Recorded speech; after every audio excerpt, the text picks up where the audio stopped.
Gravar.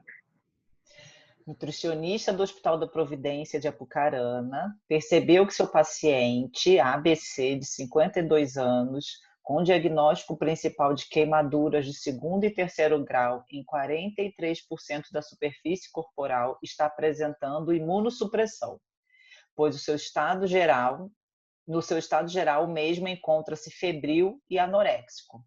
A preocupação da nutricionista é que o paciente em questão terá que ser submetido a uma cirurgia de enxerto e teve muita perda sanguínea em função das feridas. Os exames bioquímicos mostraram que o paciente apresenta proteína C reativa e níveis de glucagon elevados, hiperglicemia, hipoalbuminemia e creatina alta. Apresenta ainda um balanço nitrogenado negativo.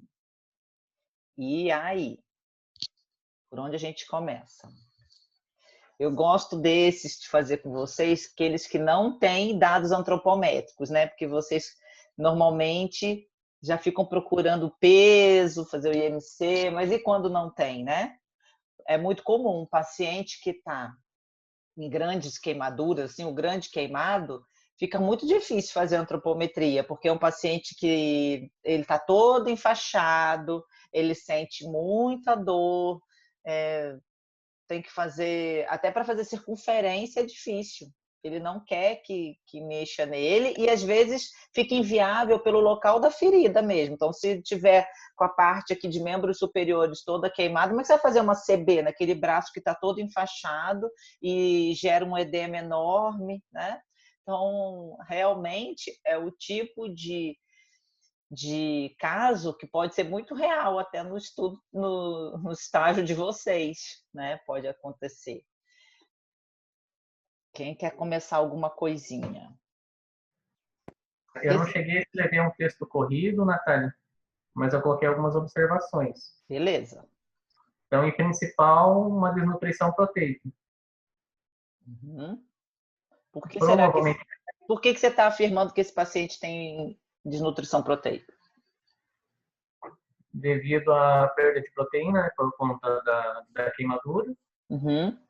Toda essa quebra da proteína para tentar transformar em glicose, para fornecer energia para o corpo, e também a proteína vai ser usada para a restauração do tecido. Isso, bacana. Só que aí, quando a gente está num prontuário, normalmente a gente deixa esse diagnóstico nutricional ou bem no começo e você vai justificar, ou no final.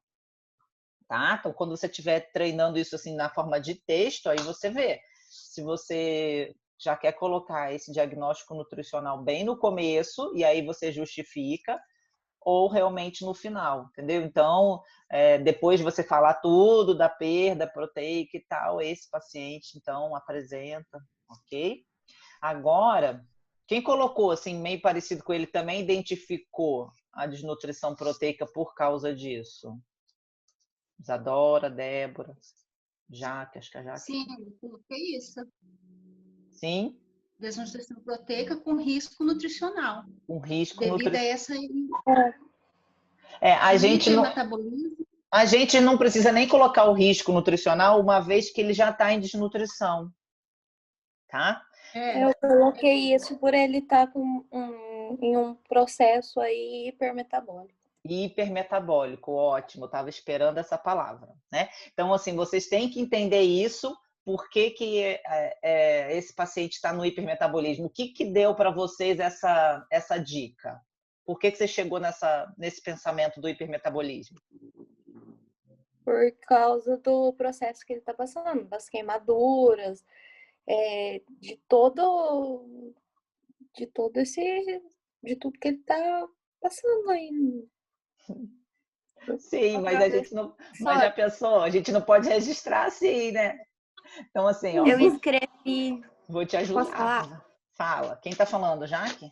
Olha, é a Jaque. Eu escrevi por causa dos níveis elevados de glucagon.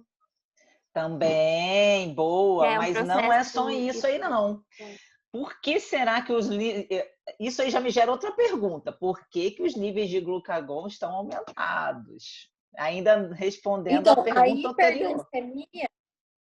A hiperglicemia, eu coloquei que ela pode estar alterada, mas por causa do processo catabólico dele, porque isso daí pode ocorrer de uma alteração da glicemia. Isso, mas está fazendo muito sentido. Mas ó, ele está em hipermetabolismo, um processo catabólico aumentado, por quê? O fator injúria leva a isso, então a nossa queimadura, deixa eu achar minha canetinha aqui. O fator injúria leva a aumento, né, do gasto energético, certo? Basal, então ele tem um fator injúria aumentado, mesmo que ele esteja comendo bem, né? A gente não, nesse estudo de caso, não está falando de aceitação alimentar, mas se por um acaso ele estivesse aceitando bem a dieta, só o fator injúria dele aqui já eleva muito o metabolismo, certo? Então a gente tem que lembrar disso, que ele tem um gasto energético basal muito aumentado pelo fator injúria. Até aqui todo mundo está me acompanhando? Tudo bem? Sim. Oi. E outra coisa que leva a isso, o balanço nitrogenado negativo. Eu afirmei que ele está num processo inflamatório. Olha o nível de PCR. Alguém fez esse link da proteína C reativa com balanço nitrogenado e aumento do gasto energético? Dificultei agora vocês, hein? Não, esse exame não está aqui de bobeira, não. Então, aqui a gente tem